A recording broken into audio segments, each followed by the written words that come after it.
about the company, the agency, just so you guys know this, there's people from different companies signing in here, watching this. And this is, this goes to the, the testament that the agency is about collaboration, and the culture that we built is, we're sharing this, because I've got competitors from Victoria that are going to be signing in, watching this. And why would we be sharing with them? Why not? To make all of us better, raise the competition. And if somebody's interested in hearing about the agency after, then why not? But it's not typical in this business to be sharing your secrets or golden nuggets, so to speak, with the competition. But guess what? We do things differently and we collaborate. So let's start. I'm mic'd right now because there's Jacob over there. Travis is going to be sitting down in a second. I'm just going to bring this up to the board here just to kind of show you guys up close what we're going to be doing. So this is the way I do things. So I start with the features of the property. The HPI that's down here stands for the home price index. Some of you might not have access to that. That's basically like the consumer price index talks about the value of a good. The home price index, we have this data that measures, the consumer price index over time. Sorry, the home price index over time. So from 2003 till today, I can look at a home and say, hey, they paid 200 grand in 2003 based on nothing more than the home price index. Today, it would be worth, 950,000, right? So we've got that kind of data. You might not have it in your market, so just keep that in mind. So this is just the features of the homes, of numbers of bedrooms, bathrooms, square footage, the lot size, the BC assessment. So in BC, we've got a provincial assessed value. So the government dictates that this is roughly what the value is. And we pay taxes based on this at just over 0.5%. That's the mill rate.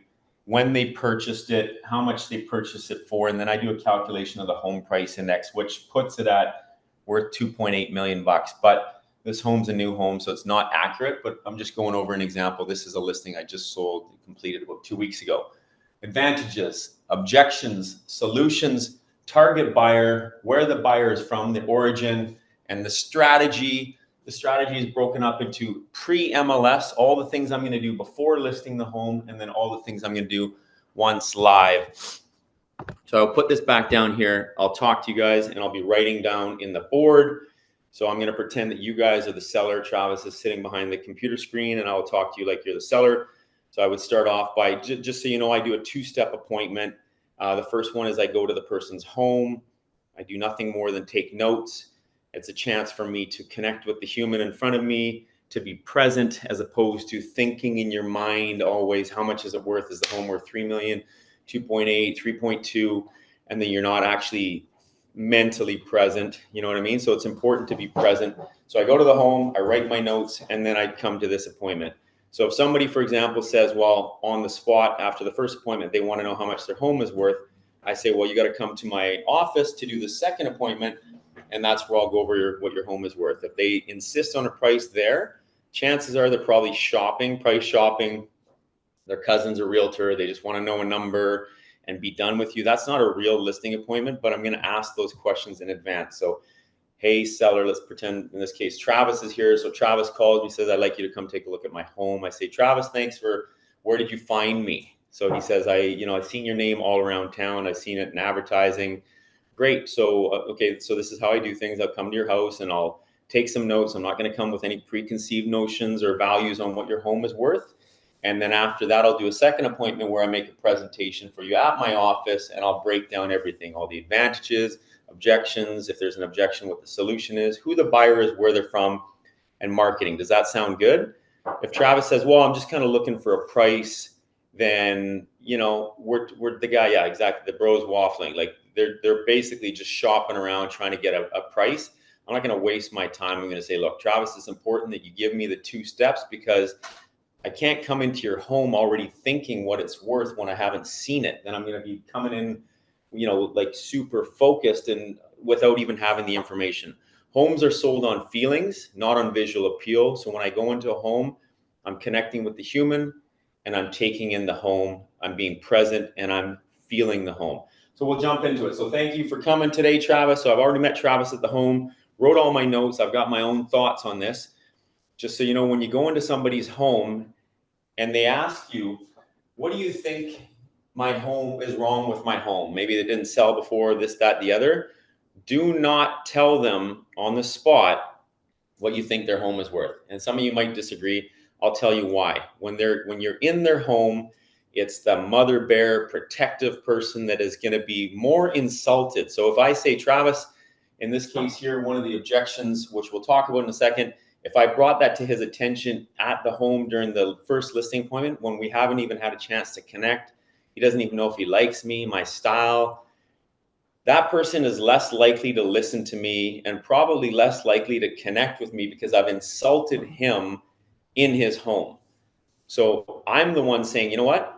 Thanks for asking, Travis. You know what? That's part of my second appointment is I'm going to take in all the feelings of the home. There's so much going on. Like, for example, in this house, in this office that I'm in right now, there's a bus stop out front. Well, if we were talking about this bus stop being an objection in this office, well, there was a clear solution. We frosted it, right? We frosted that to, so those are the kind of things we're looking for. But I don't give people the answer on the spot to that. I say, well, that's partly what we'll talk about in the second appointment. They say, well, I kind of just really want to know now. I appreciate that you want to know now, but it's part of the second appointment. Trust me, it'll be so worth it. And you'll come out of that appointment understanding who I am, how I work, and the strengths of your home, and we'll come up with a market valuation. So Travis, we're here right now. We're going to start and say, so Travis, so thanks for having me over. Why don't you tell me all the advantages of your home that you think your home has that'll help me for building a marketing campaign. So the things that you say that I write up there, we're going to use that towards building our video, our marketing campaign. It's going to be in the write-up. And then I'll ask you what some of those objections might be. And I'm hoping you'll be open with me and tell me all the things. And then I'll talk about solutions. So let's start. So Travis, what would you say some of the advantages are? And just so you guys know, the property that we're talking about is called, it's 3931 Cadbro Bay Road. It's a 5-year-old home. On the waterfront, pretty much southwestish facing.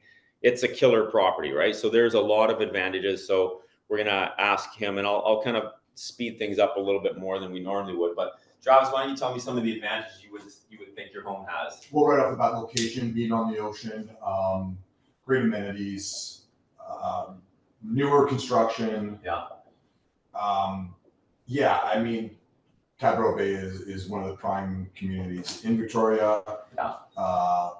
Love the home itself and the design, and quality of build and construction. So the quality. So we've got new construction. So that new construction, does it still have the home warranty? It probably only has it doesn't have the warranty. It's got the balance left. The design, the quality, it is a modern built home. So one of the things about modern is it could be an objection for somebody, right? So right off the bat, I'll draw an arrow over here and I'll be like, modern could be an objection. They might like traditional. But if they like traditional, the solution for that would be to not look at your home, right? We can't change the style of the home. So I'm going to put an X by that because there's not something that Travis can do to make his home traditional, right? Do most homes have a raccoon hut? I don't know about that. I also love the layout and the exposure and the views. Okay, so layout, exposure. So the exposure on your home there is south and southwest exposure. So pretty amazing there. He's on the beach there. I do like seeing people and you know, a little bit of traffic in front, but it's we're towards the further end. Yeah. So you've got some privacy. So this property actually is very private because it had a massive tree there, right where Jacob is, that kind of like blocked where people would be walking by. But then to the west of that was fully open, beautiful sun exposure. So we'll say people watching there, that could be an objection. Would you agree? I agree. Okay, so people, but you know what, if somebody wants true privacy and to feel like they're hidden in the trees and stuff, simply put, they're not going to buy this home. They'd be buying Queenswood or 10 Mile Point, and they're going to have to double their budget. And I love that it's low bank. Low bank. Okay, so low bank waterfront, that's good. So you've just done an amazing job. So Travis has just fully renovated the exterior, put in an outdoor shower, new hot tub deck area, beautiful walking paths. It's got a killer outdoor barbecue. So I'm going to put outdoor barbecue, hot tub. So this, I think, lends itself to a type of buyer, somebody that really wants to entertain right? Because it's got that outdoor barbecue, hot tub area. So somebody that wants to have company over. Now, you mentioned the layout, Travis. So just so you guys know, this layout is 1 bedroom on the main. So it's got a master on the main, the exact same bedroom up above. And it doesn't really have, it has 2 other bedrooms in our 4 bedrooms. They have closets and windows, but they didn't actually have, you know, they weren't proper bedrooms, so to speak. So I would say, so Travis, I know that you said the layout, I think that the layout is more executive. Would you agree? I would. It was for my wife and I, and Yeah. I felt that it would work for our lifestyle. Yeah. So the layout, I think, would be great for the target buyer. I think it could be somebody that's retired, right? It could be somebody that it's going to be an executive couple. I don't think it's a family with young children, because you've got the 1 bedroom down, 1 bedroom up. And, you know, like for a mother, typically they want to be on the same level. And a traditional buyer here in Victoria wants 3 bedrooms, 2 bathrooms on the same upper level, usually. So executive couple, retiree, I'll say people with older kids. So in this case, the actual seller had a son who was 20 years old. So when she built the home, he was like late teens. Older kids. Any other objections? So what I would say is, you've got the parking lane next door. So this property is immediately next door to, can I share the screen, Mackenzie? Yep, you should be able to. Okay, so I'm gonna go back to the Zoom. I'm gonna share the screen for a second just so I can, it says, would like to record computer screen. Well, that's fine. Why does it wanna do that? I don't wanna do that. Okay. So I want to share the window, whatever. Entire screen, Chrome tab. I don't know.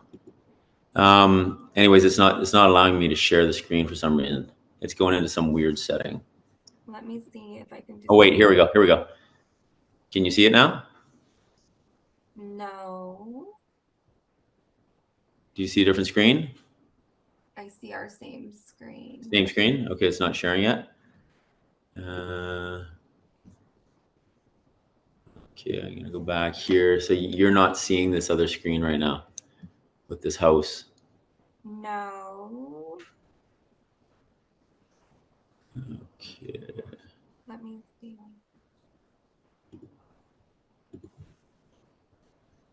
I think you should be able to, if you just go to the bottom and hit share screen and then select window. It says grant access to share screening. It's asking me. Chrome, I gotta go to Google Chrome. Yeah, so annoying. Okay. I'm not very techie. Google Chrome. Erica? That's literally not me. You're talking to me? What? It's asking me to allow this for sharing screens here. Okay, I'm gonna just focus on this. You guys aren't gonna see the listing, but what we're talking about here is the layout. This property is waterfront, but right immediately next door to it is a public parking area. So it fits 4 cars, plus people can, you know, bring kayaks and canoes and walk by there, so that it's a bit exposed. So the parking next door is definitely going to be one of the objections. Now, if he asked me at the appointment, when I talk about this mother bear, father bear thing, is I don't talk about that in the house, because you're in the house and they're more likely to be like, you know what? This guy came into my fucking house, insulted me, said that there's a parking lane next door. You know, it's a dog beach. That's one of the objections, dog beach. They're not going to open up and talk about that there. And this actually did happen, truly, because when we got here, the seller, in this case, the lady, opened up and said, you know, one of the things is there's a dog beach there, there's parking next door. She was happy to share this with me, but in her home, I wouldn't have brought that to her attention, because you don't know the person yet. And, you know, Mackenzie and I talked about this before. Real estate is actually kind of easy. It's really based on human connection, right? Somebody's picking you based on feeling connected to you. And if they don't feel like they can connect to you early on, their guard's going to be up, especially if you start insulting their home. Even though it's the obvious, there might be a bus stop out front, there might be a parking lane out front, there might be a dog beach. They don't need to hear that the first appointment. I've got lots of appointments where people are like, well, we met this other realtor and she was just so negative, or he was just so negative. All they told me was the negatives about my home.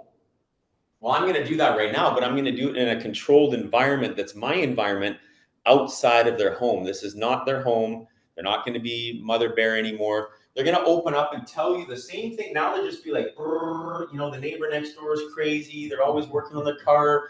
There's music playing. They've got teenagers. But God forbid you ask in their home what's wrong with their home, because they'll be like, what do you mean what's wrong with my home? This home is beautiful. It's brand new. It's a $5+ million home. What could be wrong with it? That's why it's so important to get them to the office, and they're going to open up. And Mackenzie and I talked about this. This second appointment is really just buying me another hour to connect with that human, because ultimately you're leaving it to destiny. If you meet the person once, you meet them for half an hour, 20 minutes.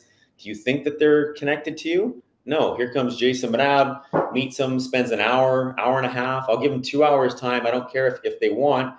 Form a meaningful connection with them. And now these people know me better and are more connected to me than they are to Jacob, realtor, that met them for 20 minutes, picked up the phone, called them, had one piece of paper and said, okay, so the one comparable in the neighborhood sold for 3.5 million. Therefore, I'd price your home at 3.499. How connected to that person is the seller? They're not connected. So that's what this appointment is for. Anyways, dog beach, is there a solution for that? No, the dogs are allowed between May 15th and September 15th. Okay? So we're going to look for somebody that likes dogs, right? Why? Because dogs are great. They've got a dog. They want to walk the beach. Why wouldn't they? They want to connect with other humans. I do think that this property, Travis, is for somebody that is a people person and wants to see people as opposed to be hidden in the trees. Because if they were that, they would want the next neighborhood over, which would be 10 Mile Point or Queenswood. Okay, any other objections? I don't seem to think of any other ones. Would you agree? I agree. Okay, so solutions. So the solutions is very important. Like I showed you guys when I flipped the screen. If this office was my listing appointment, the objection would have been that there's a bus stop out front. And this did come up once when I was sitting there. There was a lady sitting here. You're not on camera, don't worry. And right back there was people set by the bus stop. And she was like, wow, this thing's quite exposed. It feels like a fishbowl. I said, well, that's a very valid objection. So the solution is we're going to get it frosted. So we took care of that. So this solution's here for Travis. So somebody might not love a modern home. Can we change that? No. If there's people out front, can we change the solution? I mean, you could plant mature trees and offer more privacy. Actually, this home has that.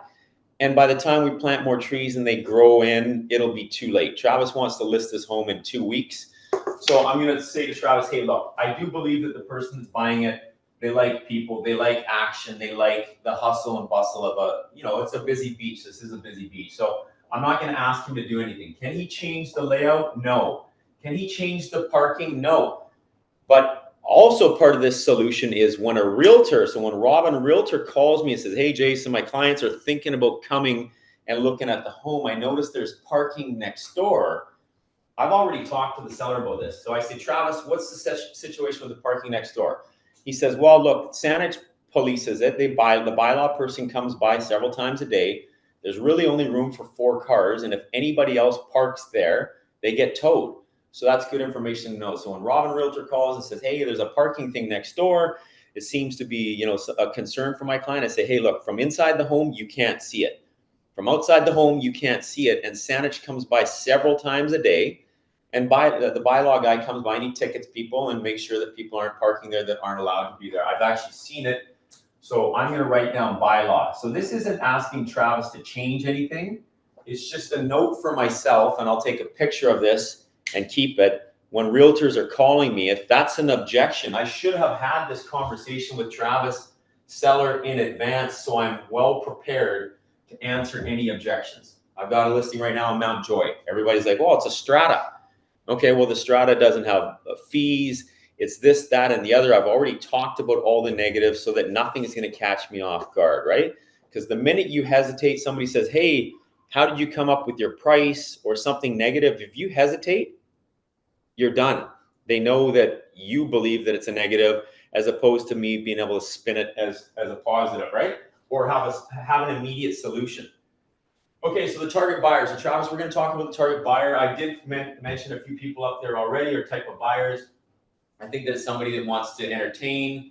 They could be retired, could be an executive couple. Like in this case, the seller was her and her partner now, and her son was going to school somewhere else. People with older kids and people that like dogs and action. Would you say there's any other type of buyer? Like, I don't think it's not somebody looking for a revenue property. It's not a tear down. It's a brand new home. Any thoughts on? No? No, I mean, that kind of aligns to what I was thinking. I mean, I guess I could argue the point that it could be a home for a family, but you know the business better than I do. So if it's not, exactly what families are looking for in today's market, I still think there's an opportunity there. So Travis said it could be a home for a family. So if the seller says that, write it on the board. Put a little underline underneath it, right? It could be a family. Why am I saying that? Because it could be. I mean, I'm from Victoria, and I know that the traditional buyer wants 3 bedrooms, 2 bathrooms upstairs, yada, yada. But hey, clients from San Francisco that I've had move here, they bought a home with 1 bedroom upstairs, 2 downstairs with young kids. People from Vancouver that might have been living in 3-story townhomes come here. So don't, negate the chance that there's a family buying it because it's outside of what the norm is, right? So yeah, we're going to write down family. Okay, so Travis, now we're going to talk about the buyer origin. So this comes from knowledge, done over 1,400 deals, sold lots in Cadbro Bay and Oak Bay in this neighborhood. I know what's out there. And if you don't know what's out there, you better figure it out. Why? Because you should be the neighborhood expert and be informing this person of how you're going to market, where these people are from, and how you're going to do it. So I'm going to talk to Travis and I'm going to say, so what I'm seeing right now, Travis, out there is local. So Cadbro Bay is a very magical neighborhood. It's very well known for the locals. When we get a phone call from Vancouver, Toronto, Calgary, and previous to them banning Americans, people don't ask about Cadbro Bay unless they're from Victoria. They just don't know it, right? They're like, hey, I'm moving to Victoria and I've got $3 million, or $5 million, $6 million, or $1 million. What neighborhoods? Or they'll tell you, I've heard from everybody else, like in Vancouver, this is the next group, Vancouver. Most Vancouver buyers will say, oh, we're looking for something in Oak Bay, South Oak Bay. Oh, where'd you come up with that? Oh, well, my friend said you got to buy in South Oak Bay or you got to buy in Oak Bay. So that's from their friends. And then me as a realtor, I'm going to say, hey, well, have you heard of Cadbro Bay? Have you heard of 10 Mile Point, Queenswood, this, that, the other, based on their budget? We'll figure that out. And if they say no, I'll tell them. So Cadbro Bay is a magical area, but the majority of buyers in Cadbro Bay will be local because the Toronto buyers and Ontario, Alberta buyers don't know what Cadbro Bay is. Okay, but I'm going to write there Alberta. So that's going to be mostly Calgary or Edmonton, and then Ontario. I'm basically describing everywhere in Canada. And then I'm going to break down a percentage, right? And then foreign. Now, for you Americans on the screen, foreign buyers have been banned across Canada. So if you're an American, Chinese, Iranian, European, a non-resident of Canada, you cannot buy in Canada until 2025. That's just a fact. So foreign will be 0. And when I say foreign, I'm talking about a non-permanent resident of Canada. So I would say in this case, know your data. Travis, my experience would say that in Cadbro Bay, you're probably going to be 60% local. Okay? Vancouver, and funny enough, a Vancouver person who bought this place, represents probably 20. In Oak Bay, you'll see it as high as 30, 35%, especially in South Oak Bay. The other 20% will be probably 10 to 15 here and 5 to 10 in Ontario. Do you have any thoughts on that? No, that makes sense to me. That's what I would expect. Yeah. And just so you guys know, when we listed it, it sold within like 5 days and it had a 1-week condition period. We had showings local, quite a few showings right off the bat. The buyer from Vancouver flew over. My sister had a buyer from Calgary. There was also another buyer from Quebec, Kelowna that came and took a look at it. So, just kind of know your data. What we're doing is we're sharing our thoughts on it. Doesn't mean that somebody could have come over from Prince Edward Island or New Brunswick or Whitehorse or something. But right now we're connecting with the human. We're engaging. We're getting that seller to talk, to connect. You can laugh during this thing, make some jokes. Like, this is kind of my stage. I've done, 500, 600, 700 of these appointments now. I've got it pretty down pat. And when I do these and I had a real good connection with the human, I know after, I'm like, I freaking nailed that one. So that's the buyer origin. Now the strategy is, does anybody have, I know you said we can ask anything after. Anybody have any questions at this point before I jump into kind of the marketing side of things? Feel free and raise your hand, or you can throw your questions in the chat and I can read them for Jason.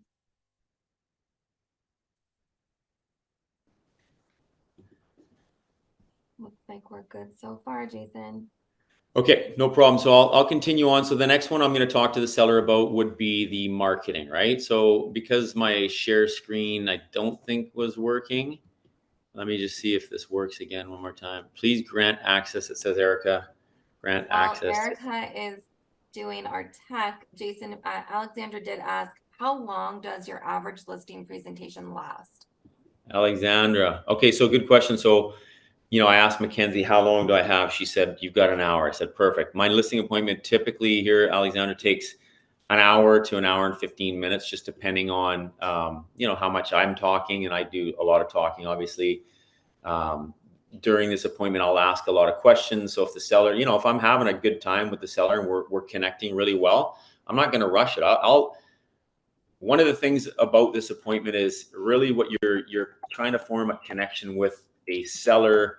If you guys understand the 5 love languages and the 6 core human needs, I'm not going to get into that too much here. Quality time is a love language, right? And I'm not trying to I'm not talking about sexual connections. I'm talking about human connections where all of us are looking to meet those needs, and it makes us feel loved and filled. If somebody is quality time, I'm asking these kind of questions totally separate from this. I mean, I can go into this for 2 hours, but when I'm at that listing appointment, I'm trying to ask Travis and his wife, Lisa, how did you guys meet each other? Oh, no way. We met 20 years ago. And what was it about Lisa that you loved, Travis? And he says, you know what? She was fiery. She was this, that, the other. And maybe Lisa says, look, Travis, you know, he gave me quality time when we started dating. And you know, I just loved that. He would sit down and talk to me. Yeah, Trav? I usually just let them kind of lead the pace. If they're engaging with you and they're chatting with you, Yeah. and it's going to take longer, well, you give them that time. Yeah. But if they want more straight to the point, you just feed off of them, right? To meet their needs and their demands. And yeah, I agree. It's usually about an hour and 15 minutes, hour and a half. Yeah, hour and 15 minutes, hour and a half. But at the first appointment, what I'm trying to get at is that I will have asked some questions about their personal life to try to understand them a little bit more, so that if Travis or his wife said that you know, quality time was one of their biggest love languages, I'm going to let him or her know right off the bat, hey, Travis, Lisa, just so you know, typically this takes an hour to an hour and 15 minutes, but I want you to know I'm here for 2-3 hours, as long as it takes. I want you guys to feel like you've got my undivided attention. Really what I'm saying is, allow me an opportunity to connect with you on a deeper level, deeper than the other realtor, because I'm not going to rush out of here, right? Does that answer your question, Alexander? Yeah, that was great. Somebody's asking about how do we get the presentation layout of the headers. I just ordered them. This is from me just having done so many of these. I customized them. There's more magnets down below for other people. You can switch them around, move them around, whatever you like. And then Do I ask them? Yeah, go ahead. Yeah. Do I ask them to sign a contract right there and then at the end of the presentation? So good question. I don't. Why? Because I'm not a used car salesperson, and I'm forming meaningful, deep connections with them. And at the end of it, I'll ask them, how does this feel to you? And if they say, well, yeah, this feels great. It feels like a great match. Like, we have no doubt about you, this, that, the other. Then I'll say, perfect. So would you like to move forward right now? And I'll leave it to them. But if they're like, well, hey, we just did this, and you know, like we need to think about it for a couple hours. This is where it's important. I was saying this to Mackenzie before too. This is a whole nother topic that we'll probably do is working on reprogramming us, the humans, the realtors, so that you have a deeper level of confidence, so that if that seller says, I need to go think about it for a few hours or a day or 2 days, immediately you move into a state of confidence where you're getting the listing. I'm 100% certain I'm getting the listing. And if you don't for some reason, and I land 98% of my listings, if you don't for some reason, it wasn't meant to be. It doesn't mean it derails you. It doesn't mean you're a shitty realtor. It means that the universe isn't aligning that person with you for a reason. And it might be because that door closes for 3 other doors to open. So when that person leaves, if they want to talk about it, right off the bat, I'm going, okay, yeah, no problem. Let me know if you have any further questions. I look forward to working with you. Not, I hope to hear from you. I hope that you pick me. Why? Because those are uncertain comments. I'm going to be certain. I look forward to talking with you. I look forward to working with you. Well, hang on a second. I haven't said that I've picked you. No, I know you haven't said that you picked me, but you're going to pick me. You're just going to take your time to, and there's a level of confidence there, not arrogance. The headers and information is gathered prior to visiting with the client, or is this done with prospective sellers at the appointment? I came in after you got started. So I met with a client the first time, Christopher, at the home, and then they come here the second time. Somebody says that these things are blurry. Says features, advantages, objections, solutions, target buyer, buyer origin, strategy, marketing plan. So right now, yeah, totally agree with that. Okay. Yeah. So I'm going to let that person leave and think about it. And I don't move into a state of fear where I'm like, oh God, are they going to pick me? Are they going to pick somebody else? Did I screw up? Maybe I didn't look good. Maybe my hair was out of place. Was I sweating? Was I nervous? Did my voice crack? All of these things that go through your mind don't go through my mind. I'm just like focused. I'm meditating after. I'm like, yeah, you know what? That person's going to call me. How good is it going to feel when they call me and pick me and say, Jason, you're the person. In this case here, she picked me on the spot. So yes, she did say, no, this all sounds great. I have no further questions. So right then I'm going to say, yeah, well, perfect. So you sounds like you're prepared to move forward. Does that sound accurate, Ben? And then they'll be like, well, yeah, I don't know why I wouldn't. Awesome. Well, we can pick the date that you want. We can do the paperwork now and get that out of the way. And then we can get Jacob and the photographers and all that kind of booked, right? So yeah, we're going to move on to the marketing plan. So the strategy for me, I'll talk about each and every one of these things. Marketing plans, signage.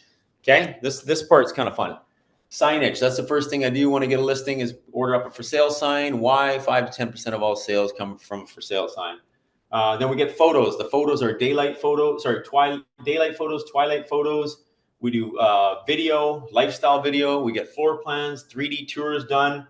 I mean, really, floor plans, 3D tour are different. There were some other ones on here. Lifestyle video and property video are pretty much the same thing. But what you're doing is you're allowing a human to form a meaningful connection with you. You're leaving them with a whiteboard full. And normally I would continue. When this home has a lot of advantages, I'm going to fill it right to the bottom. I'm going to add lots of things. And I'm not going to write all the things that I write down on here. The advantages should outweigh the objections. If they don't, the seller is going to leave thinking that you told them their home's a piece of shit. So make sure the advantages outweigh the objections. Figure your information out. Give them a clear marketing strategy. These are the things I'm going to do for your home. We're going to put it on social media, on Instagram and on Facebook. Describe to them where they would expect to see it and when they're going to expect to see it. We do email campaigns. Your home here, in this case, Travis, doesn't need home staging, so I take this home staging one off the board. But if it did need it, I'll put it on the board. So he doesn't need staging. And we're going to do direct mail. Then once I list your home, Travis, we're going to have it on MLS. We're going to have private showings. I'm going to do an open house. Oh, you don't want an open house? No problem. I'll take that off. Because at this price point, nobody wants open houses, right?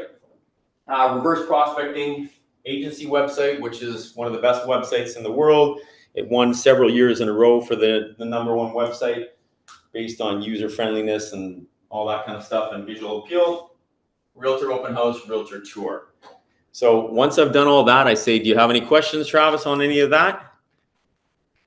Travis says no. So I said, okay, perfect. Let's jump into some of the sales. Now, in this case here, I'm not going to show you how I come up with a value of a home because that would take too much time. In this case here, there was really no comparables. To be honest, there was one sale on the beach at 6.6 million that I did. And how did I come up with that price? And how did I come up with this price? So when there's lack of comparable sales in your marketplace, how do you come up with a price? I call it reverse engineering. Okay. So basically what I'm doing is there was no other sales other than Waring. So Waring was an address, 3777 Waring. It sold for 6.6 million. I was the listing agent and it did so 2 years ago. So then I'm going to go land plus cost to build minus depreciation. Okay, now I'm not an appraiser. but I'm going to try to figure out, okay, what data do I have? I know what a teardown is worth. Well, when I sold Waring, there was a teardown that sold next door for 3 million and a teardown that my clients bought for 3.1 million. That was 2 doors down. So I know without arguing that 3.1 million, and you can make some adjustments for the market based on that last sale. So 3.1 million is the value of the land for a 15,000 square foot lot. So what's the cost of construction? You got to figure this out. You got to know, have knowledge, talk to builders, this, that, the other. I know that for that type of quality of construction, it's going to be 600 minimum to 800 bucks a square foot. Okay, so this home is 4,100 square feet. So that's going to be somewhere around 2.4 to 3.2 million to build. So 3.1 plus 2.4. So we know that 5.5 million to 6.3 million is a range for replacement value. Okay, now when I make pricing recommendations, I give people three ranges. I'm kind of getting to the point here. Normally I'd be talking to the seller, working on connections. Travis, do you have any thoughts on that? Travis will probably say, well, yeah, 3.1 for the land. I mean, it sounds like a lot of money. When I bought it back in the day, I paid 1.29 million, right? And the home price index puts it at 2.8 million in the same condition as when it was then. So really, this is a teardown today, should be 2.8 million minimum.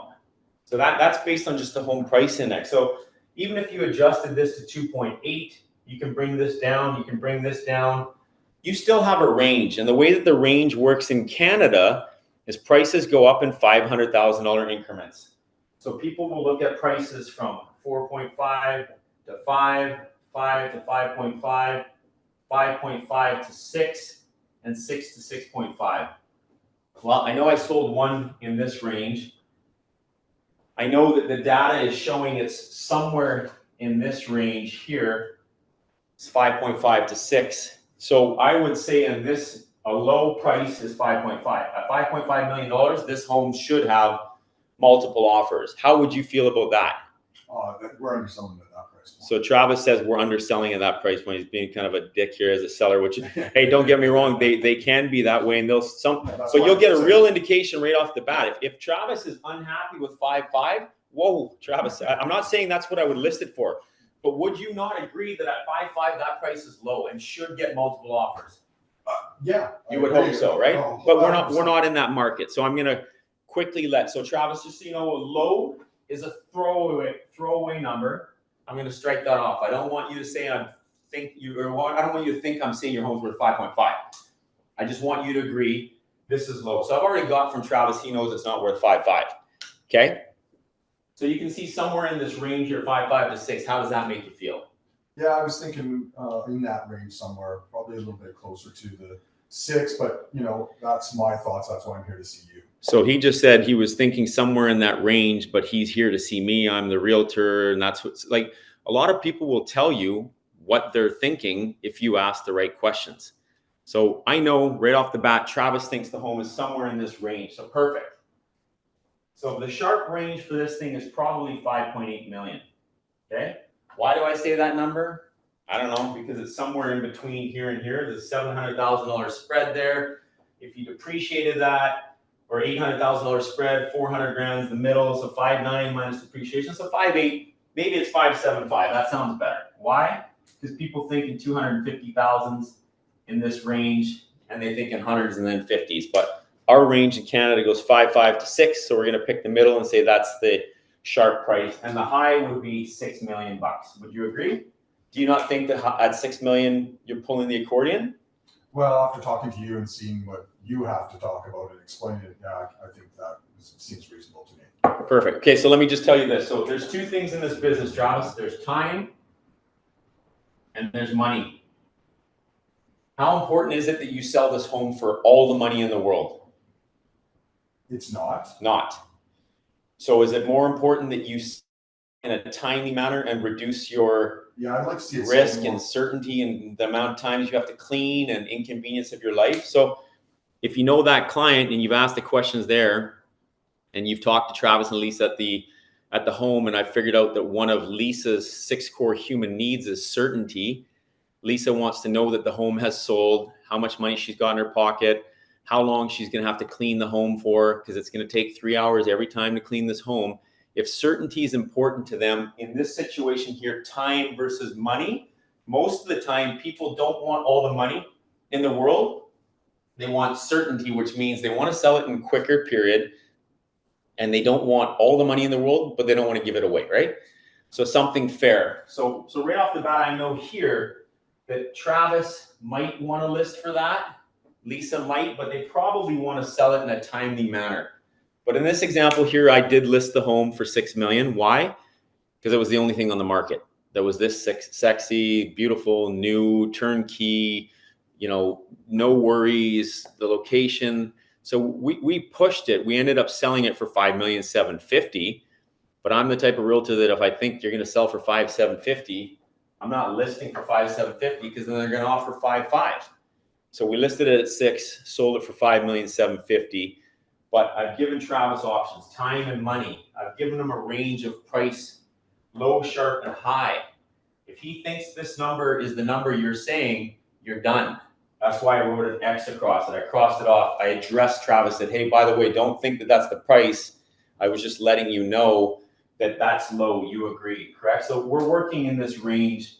I'm not going to lose the listing over $250,000 because I'm forming a meaningful connection with the seller, right? That's what I'm doing here at this appointment that 99% of realtors just don't do. They try to do one and done, come with the listing appointment, paperwork. They've done their research in advance. They're missing the feelings of the home. They're not allowing themselves to connect with the human. The minute they walk away, they typically go into a state of fear. Did I get it? Was I good? Oh my God, who am I up against? I saw another car. I saw another Mercedes parked down the road. Who was that? Was that my competitor? Oh my God, it was so-and-so. I'm up against so-and-so. Oh shit, they sold a couple listings lately. They're on a heater. Like all of these negative thought processes can creep in.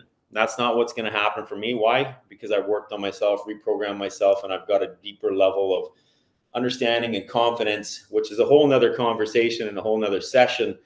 But I do incorporate a lot of that into this appointment. I'm reading the human, I'm connecting, I'm asking questions, I'm doing body posture. So if Travis is sitting there in a certain body posture, I'm going to try to sit there in a certain body posture too. Why? Because studies prove you'll feel connected to somebody that's doing the same thing as you, right? That's why it's a science, right? So that's pretty much the presentation. But Travis, I would say just one thing. Let's do the reverse where I say, well, I want the $6 million. I'm willing to give you a little more time, but I'd like to see you at the $6 million price. So Travis just flipped and says, so what's the conversation if the seller says, well, I want the $6 million, and what do I say to that? Well, you said, I guess obviously you'd say more time.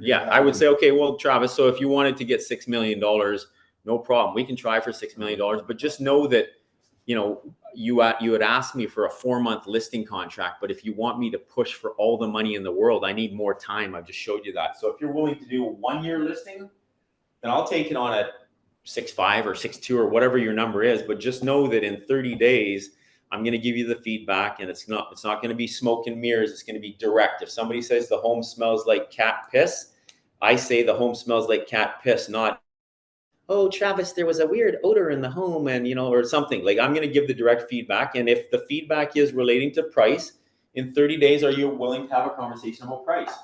Yes. Okay, so if you're willing to have a conversation about price in 30 days, will you sign paperwork today saying that if it doesn't sell in 30 days, you'll drop it from 6.2 to 6?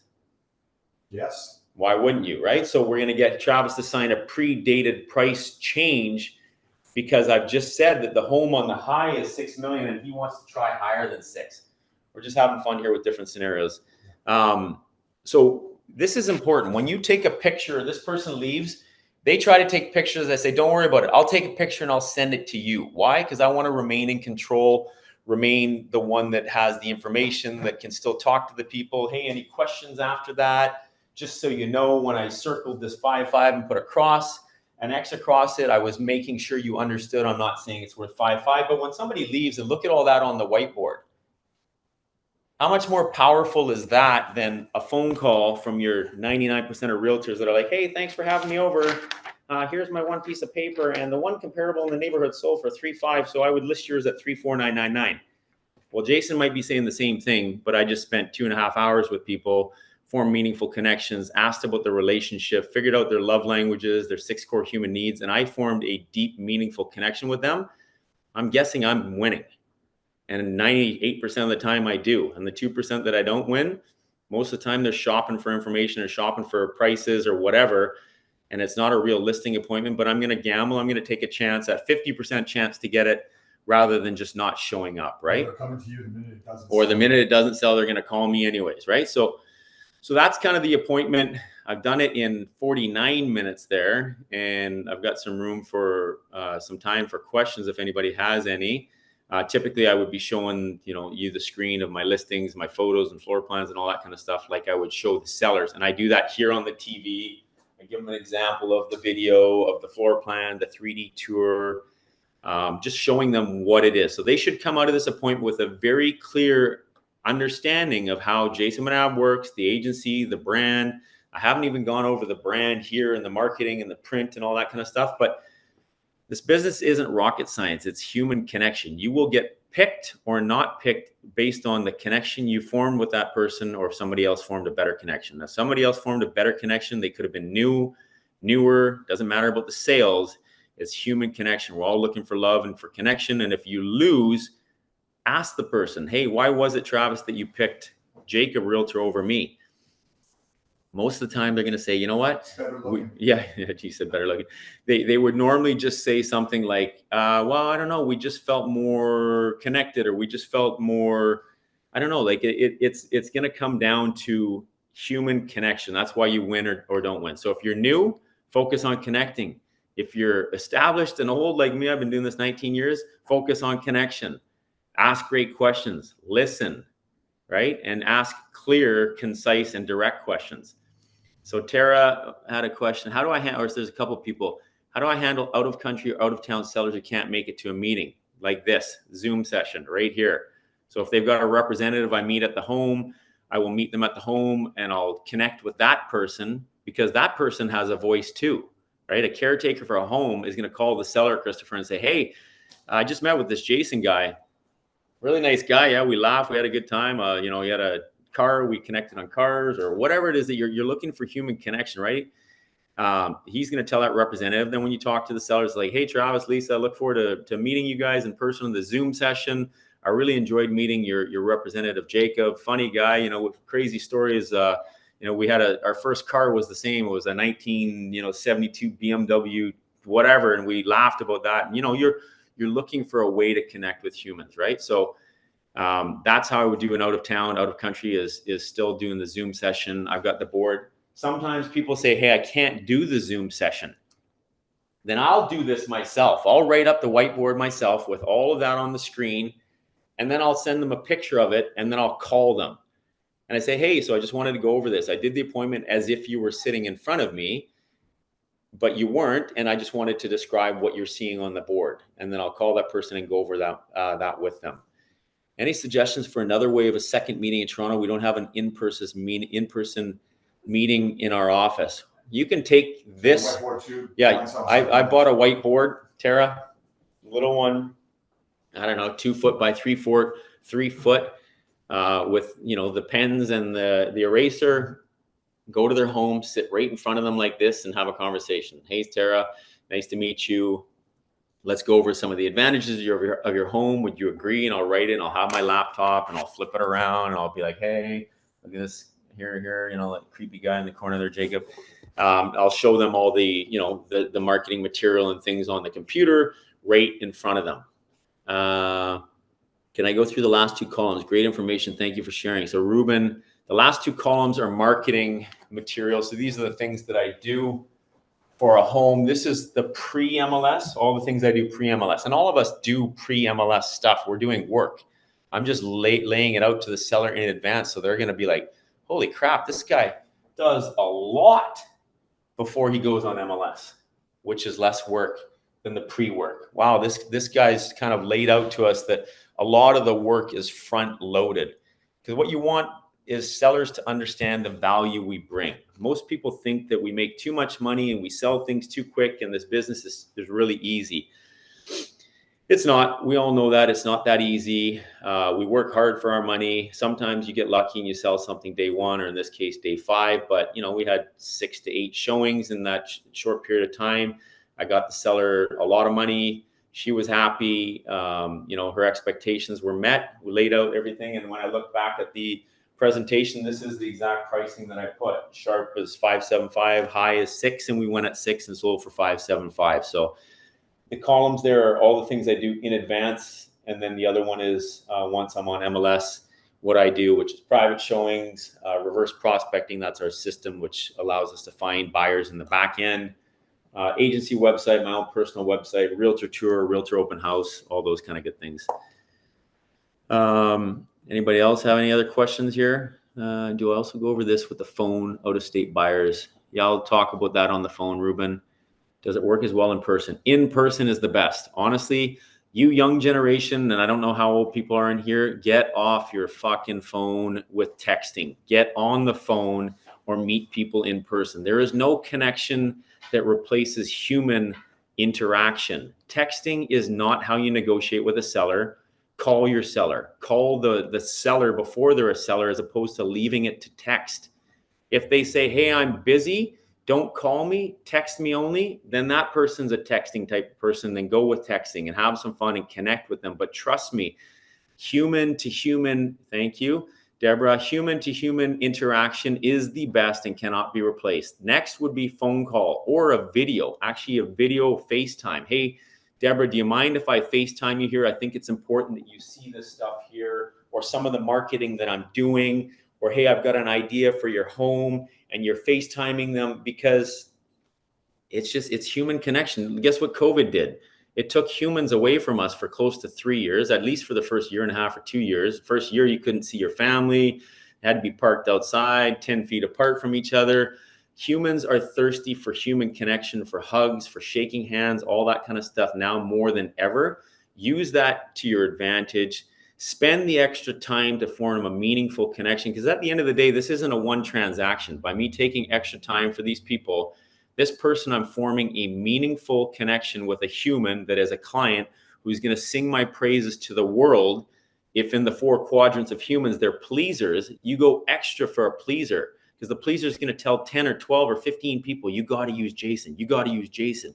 We had fun. He did everything he said he was going to do. He was great. You can't please everybody, but trust me, when you meet a pleaser, that's the person that goes above and beyond to sing your praises. That's the person you want to form a meaningful connection. Why would you want to shorten that and leave it to texting? No, in person, taking your time, having fun, figuring out what their love languages are. If they like physical touch and you've asked them, how Travis just said, hey, one of the things I first loved about Lisa was she was, giving me hugs, and she loved holding hands, and my last girlfriend didn't do that. Travis is a physical touch guy. He wants a hug. Hey, Travis, thanks for coming in today. Do you mind if I give you a hug? I really enjoyed this appointment today, and I look forward to working with you. Travis is like, yeah, I like that guy. I felt a connection with Jason. Why? Because I met his love language, physical touch, words of affirmation for his wife. Hey, Lisa, great. You did a great job cleaning the home, decorating. I love your choices. And you're forming meaningful connections. Can I take a picture of the whiteboard and send it through the whole whiteboard? Yes.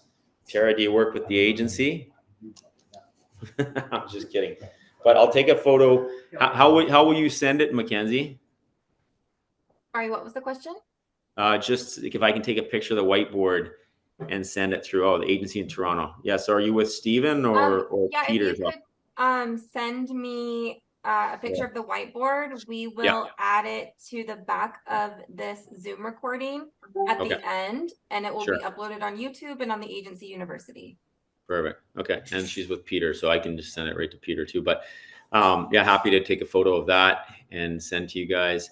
But yeah, one of the biggest things I did say this to Mackenzie in advance is, and this is a whole nother session, is reprogramming the human so that when you go into this appointment, you're confident, but confident on a subconscious level. And that takes a lot of work. So I would prefer, with my agents here, we work on reprogramming, removing self-doubts, and sending them into the field, so to speak, with a confidence level on a subconscious level. Because what happens is most of us leave this appointment, you might not even know it, but the doubt starts creeping in, right? And we don't want the doubt to creep in. And how do you remove that? Well, it takes a lot of work to get there. But trust me, if you sit down and do some of this reprogramming that I do and I work on here and I worked on with other offices in Seattle, is removing those doubts and reprogramming it with positive affirmations. So driving around telling yourself, you're great, I love myself, I'm amazing, big glass of water in the morning, eye to eye in the mirror, hey, I'm going to have a great day, I'm going to get that listing today in Cadbro Bay, I'm going to form a meaningful connection with Travis and Lisa, I'm going to get that listing, I got that listing, hand on your heart,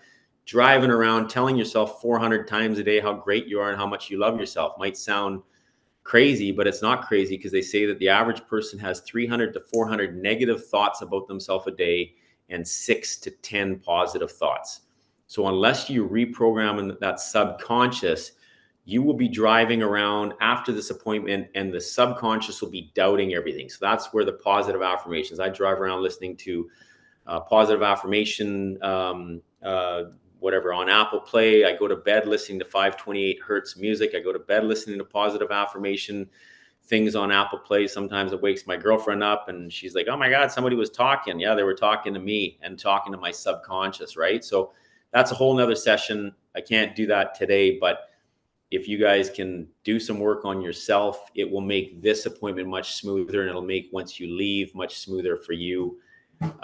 Just knowing that you've given everything, you know, you're a great person, you deserve that business, you formed a meaningful connection, and just the certainty in knowing that when I say goodbye to somebody, if they didn't sign on the spot, that they're going to call me in a day or 2 or 3 and say that I'm the person. And I imagine that, I let that, you know, resonate in my body and how good that feels, and imagine, you know, signing or shaking hands or hugging that seller. And I carry that through my days, and my days are mostly better and smiling and better energy, right? So yeah, that's an hour.